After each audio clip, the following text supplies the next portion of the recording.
రాష్ట్ర ప్రభుత్వం ఏర్పడి రేపు 12వ తారీఖుకి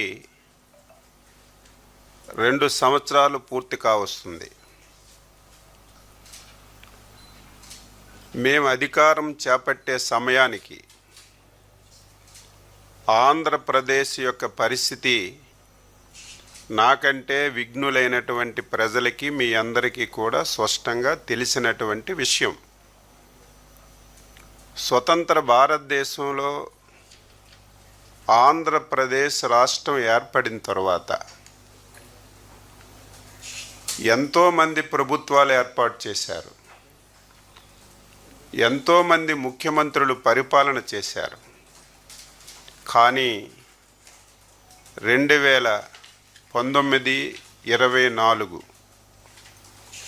ఆంధ్ర రాష్ట్రంలో జరిగినటువంటి పరిస్థితులు ఒక్కసారి గమనంలోకి తీసుకుంటే రాష్ట్రాన్ని పూర్తిగా చిన్నాభిన్నం చేశారు.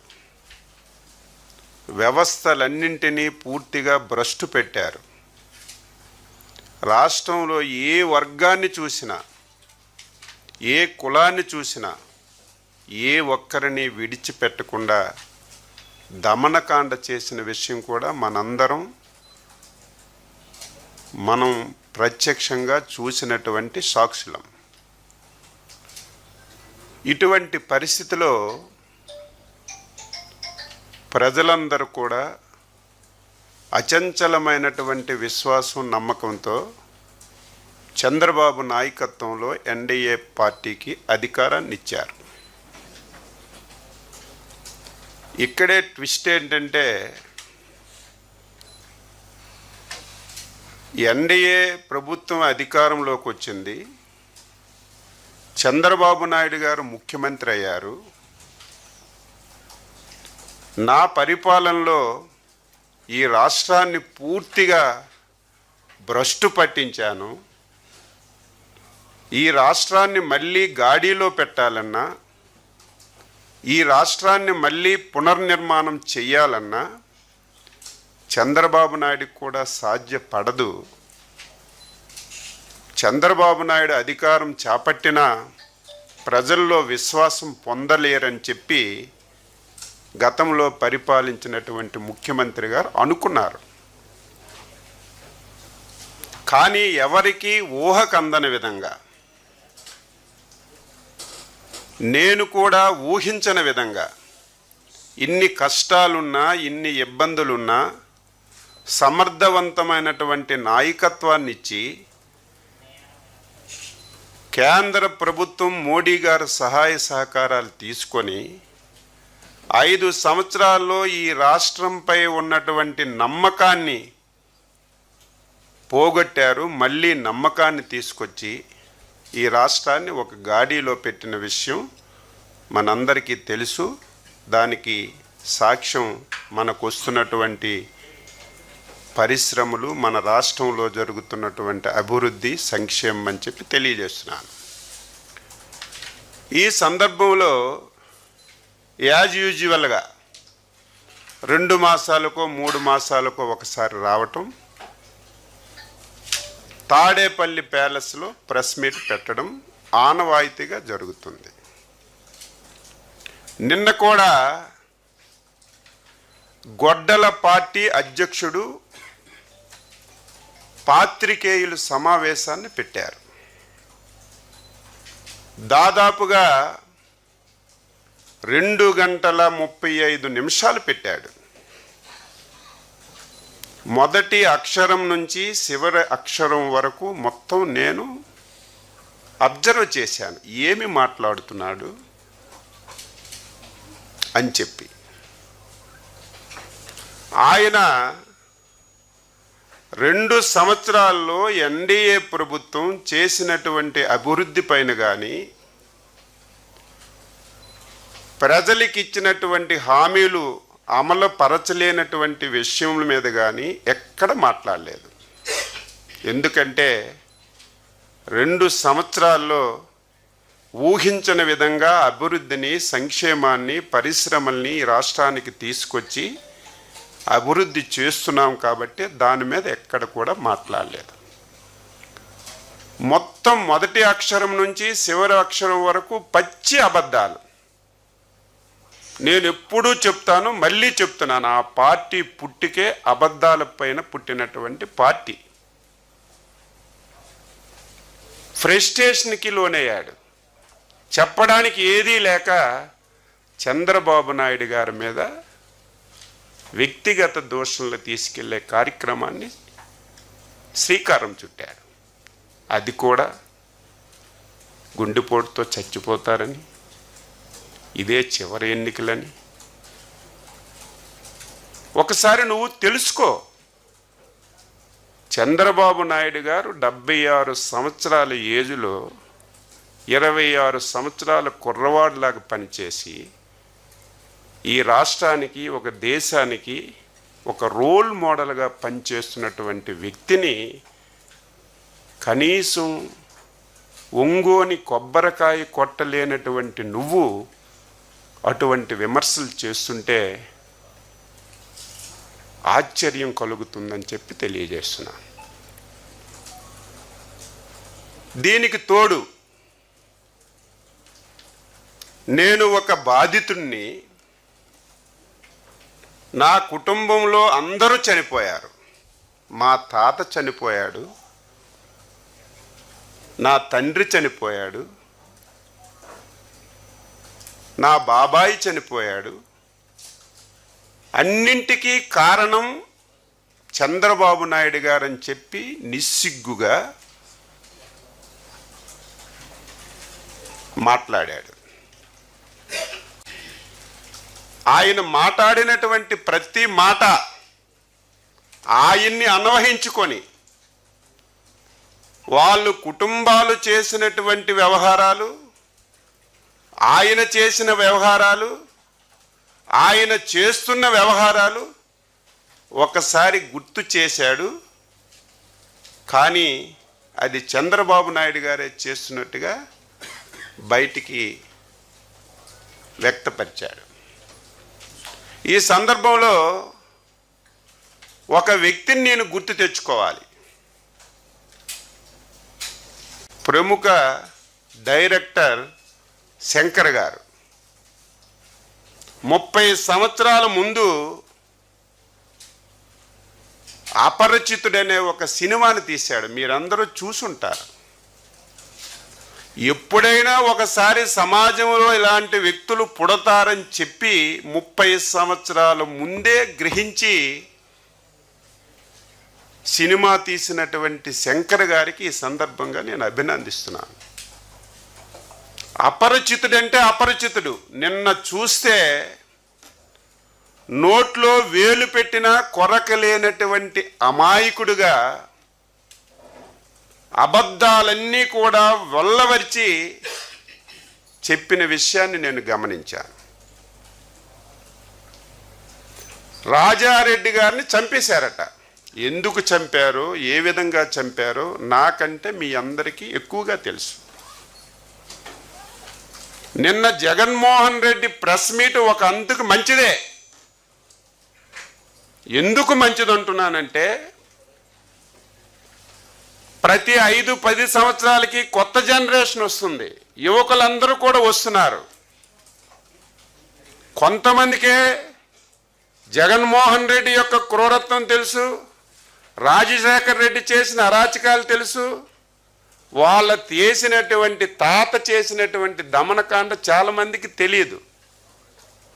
ఈరోజు ఆయన మాట్లాడి దాని మీద చర్చకి తీసుకురావడం ఒక శుభ పరిణామం. ఈ సందర్భంగా చర్చ వస్తే వాళ్ళ కుటుంబ నేపథ్యం ఏంటి, వాళ్ళ కుటుంబం ఏ విధంగా పులివెందుల్లో కానీ, కడపలో కానీ, ఈ రాష్ట్రంలో కానీ ఏ విధంగా దమనకాండ చేశారో ఒక్కసారి ఫ్రెష్గా మనం చెప్పుకోవడానికి ఒక అవకాశం వచ్చిందని చెప్పి తెలియజేస్తున్నాను. రాజారెడ్డిని చంపేశారు. చంపిన వాళ్ళని నేనేమీ చేయలేదు, ఇదే బెస్ట్ ఎగ్జాంపుల్, నేను మంచివాడినని చెప్పానని మాట్లాడాడు.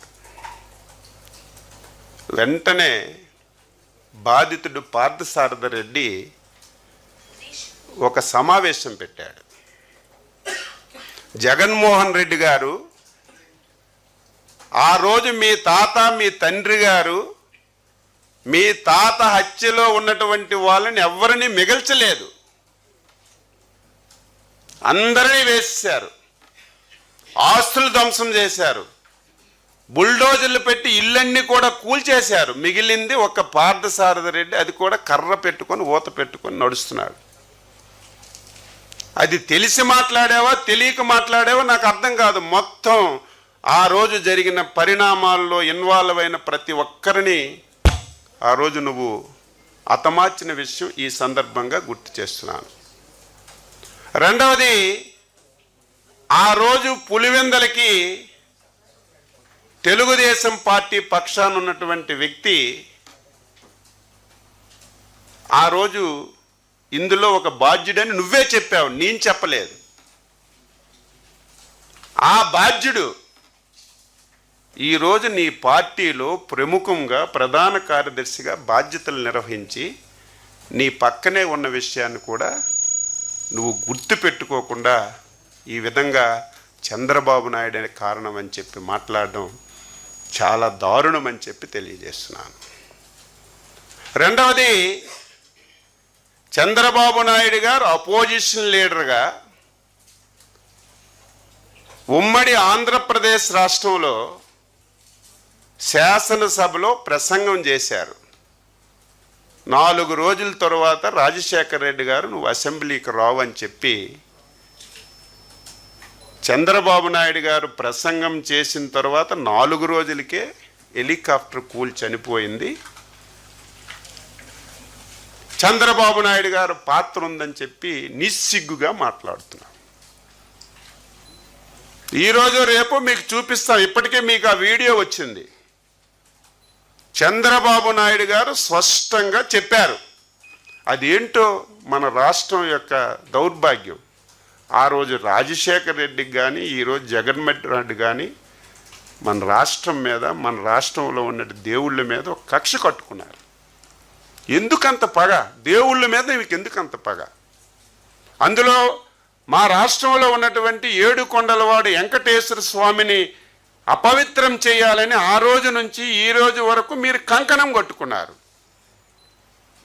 అందులో భాగంగా నీ తండ్రి ముఖ్యమంత్రిగా శాసనసభలో వెంకటేశ్వర స్వామికి 7 కొండలు అవసరం లేదు, 5 కొండలని చెప్పి నిండు శాసనసభలో మాట్లాడితే ఆ సందర్భంలో అపోజిషన్ లీడర్గా నేను వెంకటేశ్వర స్వామికి భక్తుణ్ణి, ఆ ప్రాంతంలో వెంకటేశ్వర స్వామి పాదాల చెందన పెరిగిన వాడిని, వెంకటేశ్వర స్వామికి ఎవరు అపవిత్రం చేసినా సరే ఎవరికి మంచి జరగదు, మేలు జరగదు అని చెప్పి మాట్లాడినటువంటి మాటలు అని చెప్పి తెలియజేస్తున్నాను. దాన్ని వక్రీకరించి నిన్న మాట్లాడాడు. ఎంతెందుకు, రాజశేఖర్ రెడ్డి చావుని ఒక నెల రోజుల ముందే నేను ఇక్కడే ఇదే ప్లేస్లో పాత్రికేయుల సమావేశంలో చెప్పాను. రాజశేఖర్ రెడ్డి యొక్క మరణంలో అనుమానాలు ఉన్నాయి. ఇందులో జగన్మోహన్ రెడ్డి గారి యొక్క పాత్ర ఉంది అని చెప్పి ఆ రోజు ఉన్నటువంటి కాంగ్రెస్ నాయకులందరూ మాట్లాడారు.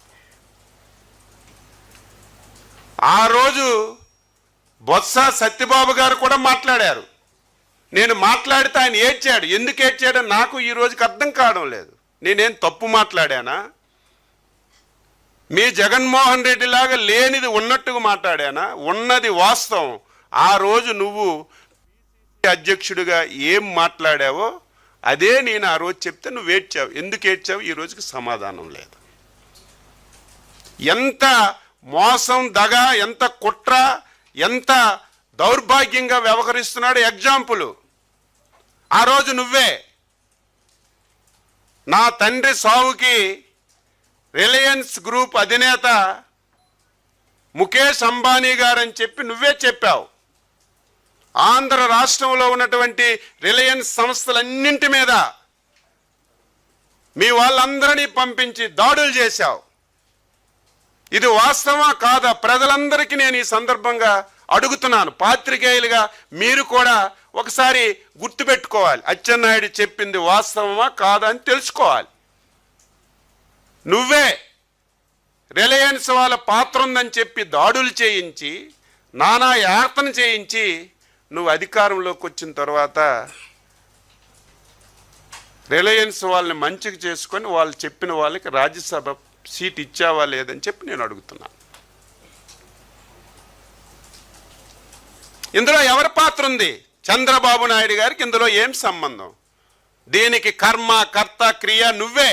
ఏం జరిగిందో నువ్వే చెప్పాలి. బాధ్యులు ఎవరో నువ్వే చెప్పాలి. దీన్ని వక్రీకరించి మాట్లాడుతున్నావు. ఇక మూడవది వివేకానంద రెడ్డి హత్య. జగమరిగిన సత్యం. చిన్న పిల్లవాడు గాఢ నిద్రలో ఉండి ఒక్కసారి లేపి వివేకానంద రెడ్డి ఎలాగ చనిపోయాడంటే జగన్మోహన్ రెడ్డి ప్రమేయంతో గొడ్డలతో నరికి నరికి క్రూరంగా చంపారని ప్రతి ఒక్కరూ చెప్తారు. అంతెందుకు, ఇది నేను చెప్పవలసిన అవసరం లేదు. మాకు నువ్వు ఆన్సర్ చేయవలసిన అవసరమే లేదు. సాక్షాత్తు నీ బాబాయి కూతురు 7-10 సంవత్సరాల నుంచి వాళ్ళ తండ్రి ఆత్మకు శాంతి కలగాలని, మా తండ్రి హత్యలో జగన్మోహన్ రెడ్డి ప్రమేయం ఉంది ఉంది ఉంది అని కాలికి బలపం కట్టుకొని ఊరు వాడ దేశం మొత్తం తిరిగి చెప్తుంటే ఆవిడ అడిగినటువంటి ప్రశ్నలకు నువ్వు సమాధానం చెప్పు. మాకు చెప్పవలసిన అవసరం లేదు.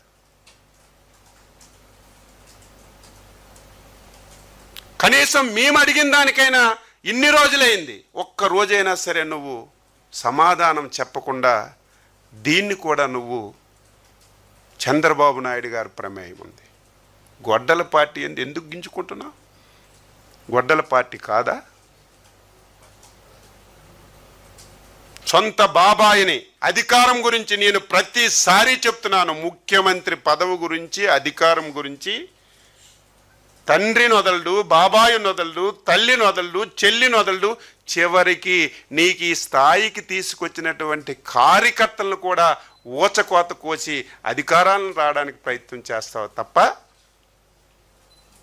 నీకు ఇంకొక ఆలోచనే ఉండదని చెప్పి తెలియజేస్తున్నాను. దీనికి ఆన్సర్ చేయి.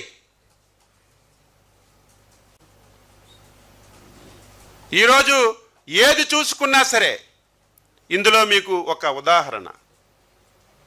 సాక్షులు ఉన్నారు. ఎంతమంది ఉన్నారు? వివేకానంద రెడ్డి హత్యలో ఉన్నటువంటి సాక్షులను ఒకసారి తీసుకుంటే ఒక్కొక్కరిని ఏ విధంగా హతమార్చారో మీ అందరికి కూడా తెలుసు. ఆయన ఒక్క నైజం, పదవి లేకపోతే అన్నీ చేస్తాడు విమర్శలు. 5 సంవత్సరాలు ఏం పీకావు నువ్వు? అపోజిషన్లో ఉన్నప్పుడు నీ తండ్రి హత్య మీద మాట్లాడావు, నీ బాబాయ్ హత్య మీద మాట్లాడావు. నాకు విశాఖపట్నం ఎయిర్పోర్ట్లో కోడి కత్తితో పొడిచారు, చంపడానికి ప్రయత్నం చేశారని సింపతి చేశావు. గులకరాయితో కొట్టించుకున్నావు. ఒక్క రోజైనా సరే నువ్వు ఈ విషయాల మీద మాట్లాడి ఏవైనా సరే చర్యలు తీసుకున్నావని అడుగుతున్నాను. అధికారం లేనప్పుడు మాట్లాడడం, అధికారం వచ్చిన తర్వాత కనీసం దాని గురించి మాట్లాడకపోవడం ఆయన యొక్క నైజం అని చెప్పి తెలియజేస్తున్నాను.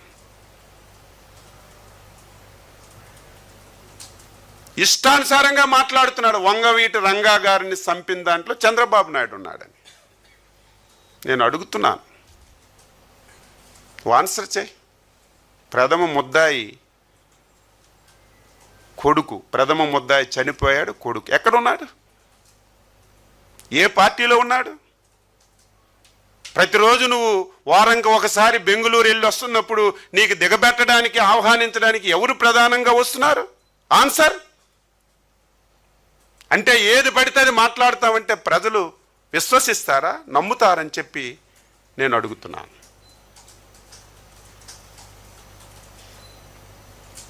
ఈరోజు నేను ఏది విడిచిపెట్టం. పూర్వం చాలా తప్పు చేశావు, నువ్వు ఏది మాట్లాడినా సరే మేము దానికి ఆన్సర్ చేయకపోవడం వల్ల చాలా నష్టపోయాం. ఈసారి నేను మళ్ళీ చెప్తున్నాను, నువ్వు చేసిన ప్రతిదానికి ఆన్సర్ చేస్తాం, ప్రజలకి చైతన్యపరుస్తాం. నేను చెప్పిన దాంట్లో ఏదైనా పొరపాటు ఉంటే, ఏదైనా తప్పు ఉంటే ఆన్సర్ చేయమని చెప్పుకోరుతున్నాను. అందులో నువ్వు చేయి. ఆ రోజు ఓకే, నువ్వు చెప్పినట్టుగా వంగవీటి రంగా గారు హత్య జరిగింది, వాళ్ళు ఎక్కడున్నారు? నీకు నీతి నిజాయితీ ఉంటే వాళ్ళని దగ్గర చేర్పించుకోకూడదు, వాళ్ళని నువ్వు పార్టీలో చేర్పించుకొని నీ వెనక తిప్పుకొని ఈరోజు దాన్ని విమర్శిస్తున్నావు. నిన్ను చూస్తే అమాయకంగా మా పార్టీ కార్యకర్తలందరినీ చంపేస్తున్నారు, జైల్లో పెట్టేస్తున్నారు. ఏమయ్యా జగన్మోహన్ రెడ్డి, 73 సంవత్సరాల వయసు, 4 సార్లు ముఖ్యమంత్రి, 4 సార్లు ప్రతిపక్ష నాయకుడు, దేశంలో ప్రతి ఒక్కడు గర్వించదగినటువంటి నాయకుడు. కనీసం నువ్వు ఈ తప్పు చేశావు, నోటీసు కూడా ఇవ్వకుండా అరెస్ట్ చేసి 53 రోజులు జైల్లో పెట్టావు. ఆన్సర్. అంతెందుకు, నేనేం తప్పు చేశాను? తెలుగుదేశం పార్టీకి, చంద్రబాబు నాయుడికి నమ్మి బలంగా నువ్వు చేసిన తప్పులు ఎండగట్టడమే నేను చేసిన తప్ప. ఆ రోజు సర్జరీ చేసుకుంటే 700-800 కిలోమీటర్లు నన్ను నరకయాతన చూసి 83 రోజులు జైల్లో పెట్టావు. పోనీ మమ్మల్ని పార్టీ పరంగా నువ్వు హింస పెట్టావు. నీ ఫ్యాను గుర్తు మీద గెలిచినటువంటి రఘురామరాజును కూడా చిత్రహింసలు చేసి, కస్టోడియల్ టార్చర్ చేసి ఆయన్ని జైల్లోనే చంపాలని ప్రయత్నం చేశావు. ఆ రోజు భగవంతుడి దయ, అందరి దయతో హైకోర్టు, సుప్రీంకోర్టు, మిలిటరీ హాస్పిటల్స్ అన్నీ యాక్టివేట్ అయ్యారు కాబట్టే ఆ రోజు రఘురామరాజు బతికాడు తప్ప, లేకపోతే రఘురామరాజు బతికే పరిస్థితి లేదు. ఏ ఒక్కరిని వదిలేవు. ఈరోజు గగ్గోలు పెడుతున్నాం, మా నాయకుల మీద కేసు ఎవరి మీద పెట్టారు? మా నుంచి కూడా, మా కార్యకర్తల నుంచి కూడా చాలా ప్రజలు వస్తున్నా సరే ముఖ్యమంత్రి గారు ఒకటే మాట, హింసకి హింస ప్రతి సమాధానం కాదు, చర్యకు ప్రతి చర్య సమాధానం కాదు. ప్రజల్ని చైతన్యపరుద్దాం, 10 కార్యక్రమాలు మంచివి చేసి ప్రజల్లో అభిమానం పొందుతాం తప్ప వాళ్ళలాగా మనం చేస్తే బాగోదని 2 సంవత్సరాలుగా ఎక్కడ కూడా ఎటువంటి కార్యక్రమాలు లేకుండా ప్రశాంతంగా ముందుకు తీసుకెళ్తున్న విషయాన్ని ఒకసారి మీ అందరికి కూడా గుర్తు చేస్తున్నాను. సోషల్ మీడియా గురించి మాట్లాడాడు. ఏమండి, మీరు ఆన్సర్ చేయాలి కదా, ప్రశ్నలు వేయాలి కదా. సోషల్ మీడియా గురించి మాట్లాడే నైతిక హక్కు ఆ వ్యక్తికి ఉందా? ఎవరిని వదిలావు? ఏ ఒక్కరినైనా వదిలావా సోషల్ మీడియాలో? జడ్జిలను వదలలేదు, రాజకీయ పార్టీలను వదలలేదు, రాజకీయ నాయకులను వదలలేదు. ఎంతెందుకు, నీకు జన్మనిచ్చినటువంటి నీ తల్లిని వదలలేదు, నీతో రక్తం పంచుకున్నటువంటి నీ చెల్లిని వదలలేదు. ఏ ఒక్కరిని కూడా సోషల్ మీడియాలో వదలకుండా నరక యాతన చూపించినటువంటి నువ్వు సోషల్ మీడియా గురించి మాట్లాడుతున్నావు. పాపం రంగనాయకమ్మ ఏం పెట్టింది? ఒక పోస్ట్ ఫార్వర్డ్ చేస్తే ఆవిడికి ఎంత హింస పెట్టారు. సీనియర్ జర్నలిస్టులకు ఇబ్బంది పెట్టారు. విశాఖపట్నంలో ఒక ఆయనకి కర్నూలు వాళ్ళకి తీసుకెళ్ళి మొత్తం తిప్పితే గుండెపోటు వచ్చి చనిపోయారు. 5 సంవత్సరాల్లో నువ్వు చేసినటువంటి అరాచకాలు ఇంత అంతా కాదు, ఏ ఒక్కరిని వదలలేదు, ఏ ఒక్కరిని వదలలేదు. డాక్టర్ గారు నిన్నటికే 5 సంవత్సరాలు అయింది. సుధాకర్ డాక్టర్ ఏమడిగాడు? మాస్క్ అడిగితే చంపేశారు, పిచ్చోడు పెట్టి రోడ్డు మీద మొత్తం చంపి. సభ్య సమాజం అసహించుకునే విధంగా ఒక డాక్టర్ని రోడ్డు మీద, నడి రోడ్డు మీద చంపేశారు. మా రేపల్లి కాన్స్టిట్యున్సీలో గౌడ్, బలహీన వర్గాలకు చెందిన వ్యక్తి అమర్నాథ్ గౌడ్ ఏం చేశాడు? మా అక్కకి అల్లరి పెడుతున్నారని అడిగితే పెట్రోల్ పోసి నోట్లో గుడ్డలు పెట్టి, ఇంత క్రూరత్వం ఎక్కడైనా సరే ఉందా? మానవ సమాజంలో ఎక్కడైనా సరే ఇటువంటి క్రూరత్వాలు ఉన్నాయా? నీ హయాంలో, నీ నాయకత్వంలో నోట్లో గుడ్డ పెట్టి పెట్రోల్ పోసి అమర్నాథ్ గౌడ్ని చంపేశారు. సలాం కుటుంబం ఏం చేశారు? దొంగతనం చూపితే మొత్తం అందరూ కూడా ట్రైన్ కింద పడి ఆత్మహత్య చేసుకున్నారు. మాట్లాడితే నిన్న సినిమాలు కూడా చూపించారు, మా కార్యకర్తలు చంపేస్తున్నారు. సిగ్గుందా నీకు? 5 సంవత్సరాలు కోత కోచావు. హరిజన, గిరిజన, బడుగు, బలహీన వర్గాల్ని నడి రోడ్డు మీద నరికి పడేశావు. నందం సుబ్బయ్య ఏం చేశాడు? బీసీ నాయకులందరినీ మొత్తం నరికి మొత్తం కార్యకర్తల యొక్క ప్రాణాలు మొత్తం తీసినటువంటి నువ్వు ఈ రకంగా మాట్లాడుతున్నావు. ఒక్కటైనా వాస్తవం ఉందో చెప్పండి. పచ్చి అబద్ధాలు. నేను చెప్పింది ఒక్కటైనా తప్పుంటే మీరు కూడా ప్రశ్నించండి. రాజారెడ్డి నుంచి వివేకానంద రెడ్డి వరకు ప్రతి సావులో నువ్వు లబ్ధిదారుడు. లబ్ధి పొందింది నువ్వే. మాట్లాడితే చచ్చిపోనని చంపేడు, మళ్ళీ శవం దగ్గరికి వెళ్ళి ఏడ్చేయడు, అయ్యయ్యో నాకు ఎవరు లేరని చెప్పడం, ఇది నీకు ఒక అలవాటు అయిపోయింది. దీన్ని మేము పూర్తిగా ఎండ కడతామని చెప్పి తెలియజేస్తున్నాను. మావిగన్ ఇంకెన్ని రోజులు ప్రజలకు మభ్య పెడతావు? 5 సంవత్సరాలు అధికారంలో ఉన్నప్పుడు మావిగారు నీకు గుర్తులేదా? కనీసం భారత ప్రభుత్వం, భారత పార్లమెంట్లో, రాజ్యసభలో చట్టం చేసిన తర్వాత కూడా ఇంకా మావిగానని చెప్పి ప్రజలకు నువ్వు మభ్య పెడుతుంటే ఏమనాలి? నిన్ను సైకో అనాలా, పిచ్చివాడు అనాలా, ఏమనాలి? నాకే అర్థం కావటం లేదు.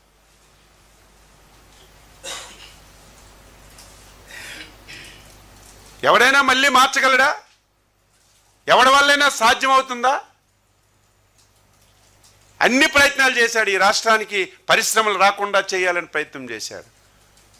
చంద్రబాబు మీద నమ్మకంతో, మోడీ గారి యొక్క సహకారంతో మీరు నేను ఊహించినటువంటి పెద్ద పరిశ్రమలు వచ్చి ఈరోజు మనకి ఏదో మాటలు చెప్పడం కాదు, గ్రౌండ్ అవుతున్నాయి, కొన్ని ఓపెన్ అవుతున్నాయి, కొన్ని ప్రారంభోత్సవాలు చేస్తున్నాం. అది రాకుండా చేసాం, అది అధిగమించాం. మెడికల్ కాలేజీలు కొబ్బరికాయ కొట్టి ఒక పైస ఇవ్వలేదు. అవన్నీ మేము ప్రైవేటైజ్ చేసి అని చెప్పి నువ్వు మాయ మాటలు చెప్తున్నావు. మేము ప్రైవేటైజ్ చేయడం లేదు, ప్రభుత్వమే అది వాళ్ళకి ఇచ్చి కట్టి మెయింటైన్ చేయడానికి మేము ప్రయత్నం చేస్తుంటే అది రాకుండా చేయాలని అడ్డు పెడుతున్నాం. ఈరోజు అమరావతి మీద విషం కమ్ముతున్నాం. మాట్లాడితే అవినీతి. స్క్వేర్ ఫీట్ అంటావు. వైజాగ్లో కట్టింది స్క్వేర్ ఫీట్ చెప్పు. నీ ఎలయంక బంగ్లాకి ఎంత స్క్వేర్ ఫీట్కి ఎంత డబ్బు అయింది? నీ లోటస్ పాండ్కి ఎంత అయింది? గ్రామీణ ప్రాంతాల్లో వేసిన మామూలు రోడ్డుకి, నేషనల్ హైవే వేసినటువంటి రోడ్డుకి, అమరావతిలో వేసిన 6 లైన్ రోడ్స్కి పక్కన ఉన్నటువంటి ఫెసిలిటీస్ అన్నీ పెడుతుంటే దానికి దీనికి కట్టి ప్రజలకు నువ్వు మభ్య పెట్టాలంటే ఎక్కడ సాధ్యమవుతుంది? ఐకానిక్ భవనాలు, పేరే ఐకానిక్ భవనాలు. మామూలు భవనాల రేటు, ఐకానిక్ భవనాల రేటు ఒకేలాగా ఉండాలంటే ఎక్కడుంటుంది? నువ్వు కట్టిన ప్యాలెస్ లాగా పేదవాడు కట్టుకున్న ప్యాలెస్కి రేటు ఒకేలాగా ఉంటుందా? చెప్పండి. నువ్వు కట్టిన ప్యాలెస్కి, పేదవాడు కట్టిన ఇల్లుకి ఒకేలాగా రేటు ఉంటుందంటే దానికి అర్థమేముంది? గ్రామీణ ప్రాంతాలు వేసిన రోడ్డుకి, నేషనల్ హైవే రోడ్డుకి, 4 లైన్స్ రోడ్డుకి, 6 లైన్స్ రోడ్డుకి పక్కన అన్ని ఫెసిలిటీస్, గ్యాస్ పైప్ లైన్స్ అన్నీ వేసినటువంటి రోడ్స్కి ఒకేలా కట్టి ప్రజల్లో అయోమయాన్ని క్రియేట్ చేస్తున్నాం. దాన్ని కూడా వదలం, అన్నీ చెప్తాం. ఇందులో ఎవరికి స్వార్థం లేదు. ఆంధ్ర రాష్ట్రానికి ఒక మంచి రాజధాని ఉండాలి. నేను మళ్ళీ చెప్తున్నాను, ఇది సెల్ఫ్ ఫైనాన్స్ ప్రాజెక్ట్. ఛాలెంజ్ చేసి అడుగుతున్నాను. ఒక్క అమరావతే కాదు, ఈ ఆంధ్ర రాష్ట్రంలో ఏ జిల్లాని మీరు తీసుకోండి, శరవేగంతో అభివృద్ధి జరుగుతుంది. అన్ని ప్రాంతాలని సమానం దృష్టి పెట్టుకొని రేపు భవిష్యత్తులో ఎటువంటి ఇబ్బందులు లేకుండా ఎవడు ఏది అడిగినా సరే అన్ని ప్రాంతాలకి సమానంగా అభివృద్ధి. అటు ఉత్తరాంధ్ర, నేను కూడా ఇన్ని సంవత్సరాల నుంచి రాజకీయాల్లో ఉన్నాను, నా జీవితంలో ఇంత డెవలప్మెంట్ ఎప్పుడు చూడలేదు, ఇన్ని పరిశ్రమలు ఎప్పుడు చూడలేదు. లక్షలాది కోట్ల రూపాయలతో పోటీలు పడి, మొన్నే గూగుల్ వస్తే గూగుల్కి పోటీగా రిలయన్స్ వచ్చింది. వాళ్ళకంటే ముందు మేము పెడతాం, విజయనగరంలో ప్లేస్ ఇవ్వండి అని అడిగితే వధిస్తున్నాం. విశాఖపట్నం స్టీల్ ప్లాంట్ ఏది చూసుకొని, ఆర్సెనల్ మెటల్ స్టీల్ ప్లాంట్ కానీ ఏది మీరు తీసుకున్నా సరే ఉత్తరాంధ్ర బ్రహ్మాండంగా ప్రాజెక్టులన్నీ పూర్తి. ఇవన్నీ చూసి ఓర్వలేక నువ్వు వ్యక్తిగతంగా చంద్రబాబు నాయుడు గురించి మాట్లాడుతున్నావు. తప్పేముంది? గొడ్డల పార్టీ నువ్వు ఒక్కడివే కాదు, కింద వాళ్ళు కూడా అదే పని చేస్తున్నారు. కాబట్టి మీ పార్టీ గొడ్డల పార్టీ.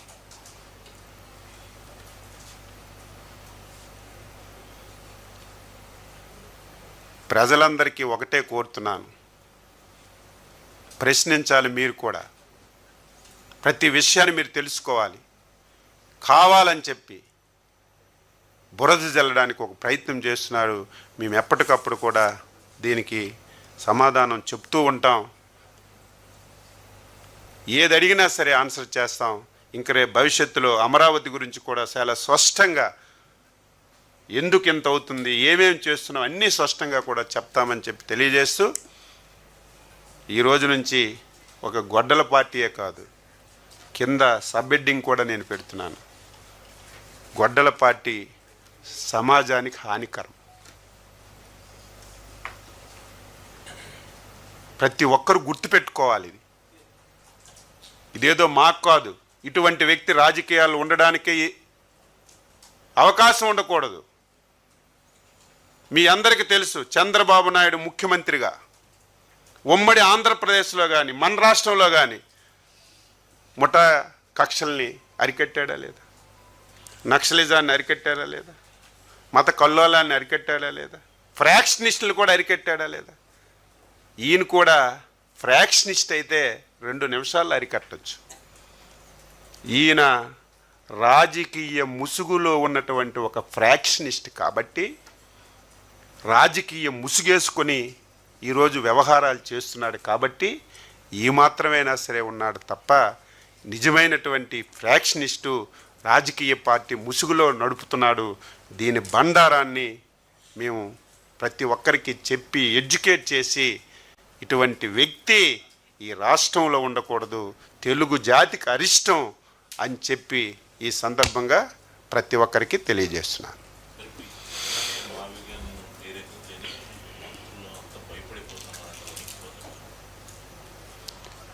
అసలు ప్రతి ఒక్కరం కూడా ఈరోజు నేను ఈ ప్రెస్ మీట్ పెట్టాను, లేకపోతే పనులు చేస్తుంటాను, నా గురించి ఏమనుకుంటున్నారు, మా పార్టీలో ఉన్న వాళ్ళు ఏమనుకుంటారని కనీసం తెలుసుకుంటాం. అసలు ఆ వ్యక్తి అసలు ఏం తెలుసుకుంటాడా, ఏం జరుగుతుంది? పిచ్చోడు అంటున్నారు, మావిగానంటే పెద్ద పిచ్చోడు అంటున్నారు, అసహించుకుంటున్నారు. నేను కాదు, సమాజం కాదు, ప్రజలు కాదు, నీ చుట్టూ ఉన్నటువంటి నీ నాయకులే ఇంకా ఈయన పిచ్చి వల్ల మాకేంటి కర్మని చాలామంది అసహించుకుంటున్నారు. అంటే ఒక సైకో ఏ విధంగా వ్యవహరిస్తాడు, ఒక అపరిచితుడు ఏ విధంగా ఏ నిమిషంగా వ్యవహరిస్తాడో ది బెస్ట్ ఎగ్జాంపుల్ ఆయన. కాబట్టి మనం ప్రజలకి ఎడ్యుకేట్ చేయడం, ప్రజలకి ఎడ్యుకేట్ చేసి ముందుకెళ్ళడమే మేము తీసుకుంటామని చెప్పి తెలియజేస్తాం. మా పార్టీ కార్యకర్త ఆయన్ను హత్యను కూడా రాజకీయం చేస్తున్నారు, మాకు బురదలు రాయాలని చూస్తున్నారు, మా వాళ్ళపైన ఇదంతా పుయ్యాలని చూస్తున్నారు. ఎవరన్నా నీకు మొదటే చెప్పాను కదా, ఆస్తుల గురించి కానీ అధికారం గురించి కానీ నీ కార్యకర్త అని ఉండదు, తల్లి అని ఉండదు, చెల్లి అని ఉండదు, ఎవరిది ఉన్నది. ఎవరు అడ్డం ఉంటే వాళ్ళకి చేస్తావు. నీ కార్యకర్తను కూడా వదలవు నువ్వు. మొన్న ఎప్పుడు ర్యాలీకి వెళ్తుంటే నీ కార్యకర్త ఇంకొక ఆయన వచ్చాడు, కారు కింద పడి చంపేశావు. అంటే నువ్వు దేని గురించి నీ స్వార్థం గురించి కార్యకర్తను కూడా వదలవు. అదే మేము చెప్తున్నాం. ఎవడైనా నీకు సమానమే, తల్లైనా సమానమే, చెల్లైనా సమానమే, కార్యకర్త అయినా ఎవరిని వదలవు. అందరినీ నువ్వు తుదిముట్టించడం, అధికారంలోకి రావడం నువ్వు ఎంచుకున్నటువంటి ఒక కార్యక్రమం.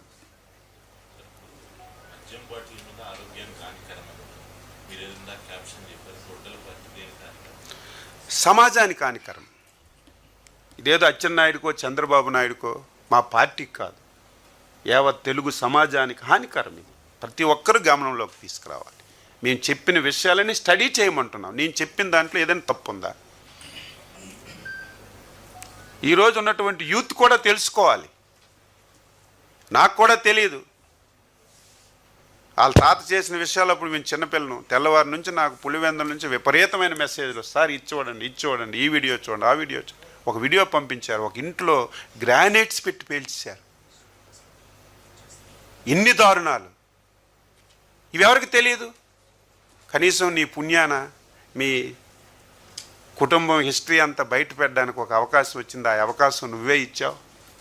కంపల్సరిగా మొత్తం అంతా బయట పెడతాం, సమాజాన్ని చైతన్యపరుస్తాం, ప్రతి ఒక్కరికి పరిణామాలన్నీ తెలియజేసి ఈ రాష్ట్రాన్ని కాపాడుకోవడానికి అన్ని ప్రయత్నాలు చేస్తాం. నువ్వేదో గుడ్డ కాల్చి మా ముఖం మీద పెడితే ఆ గుడ్డ నీ మీద పడుతుంది, పూర్వంలాగా విడిచిపెట్టే ప్రశ్న లేదు. అలాగని చెప్పి వల్గర్గా తిట్టడం, ఏదో విమర్శలు చేయడం కాదు. ప్రజలకు ఎడ్యుకేట్ చేస్తాం.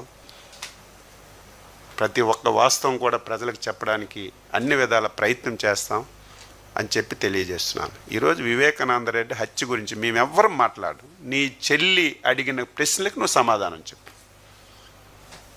గొడ్డల పార్టీ అచ్చెన్నాయుడు చెప్పడం కాదు, నీ తోడ బుట్టివే గొడ్డల పార్టీ ఉంటుంది, నీ చిన్నాన్న కూతురే గొడ్డల పార్టీ ఉంటుంది. అందరూ గొడ్డల పార్టీ. గొడ్డలతో చంపిన వాళ్ళు గొడ్డల పార్టీ అనకపోతే ఏమనాలి? Gun culture. చంద్రబాబు నాయుడు గురించి మాట్లాడే మాటలేనవి. ఎప్పుడైనా సరే, ఎక్కడైనా సరే ఇటువంటి దానికి ప్రోత్సాహం ఇచ్చినటువంటి సందర్భాలు ఉన్నాయా? అటువంటి వ్యక్తి గురించి నువ్వు మాట్లాడుతున్నావు.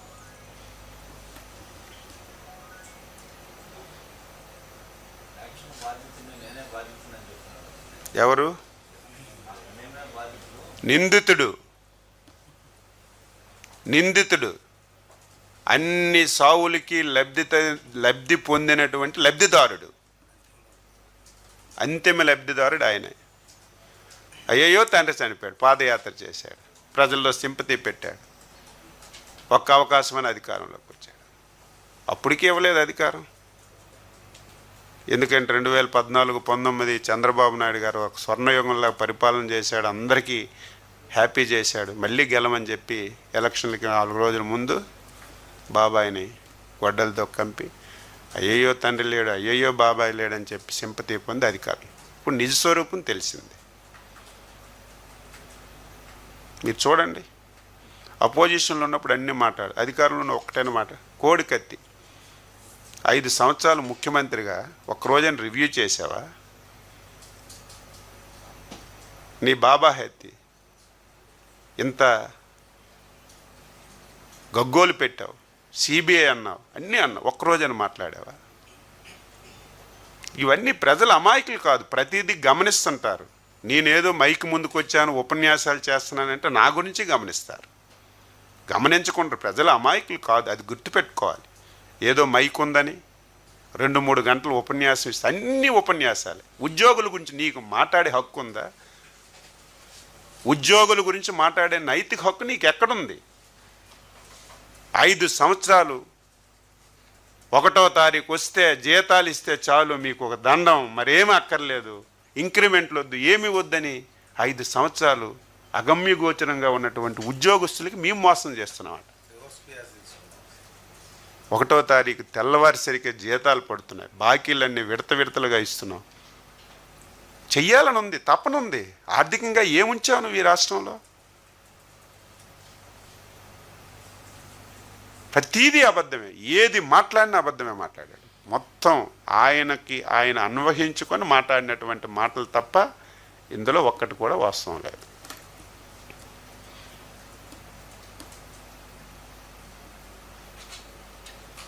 Okay, thank you.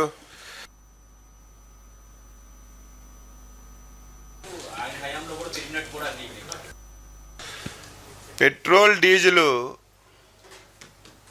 కేంద్ర ప్రభుత్వం తగ్గించినా ఈయన తగ్గించలేదు, ఈయన మాట్లాడుతున్నాడు.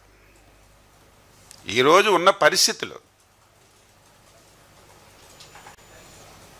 యుద్ధం జరుగుతుంది దేశంలో, ప్రపంచంలో అన్ని దగ్గరలో ఈ బాధ ఉంది. ప్రతి ఒక్కరూ ఇబ్బంది పడుతున్నాం.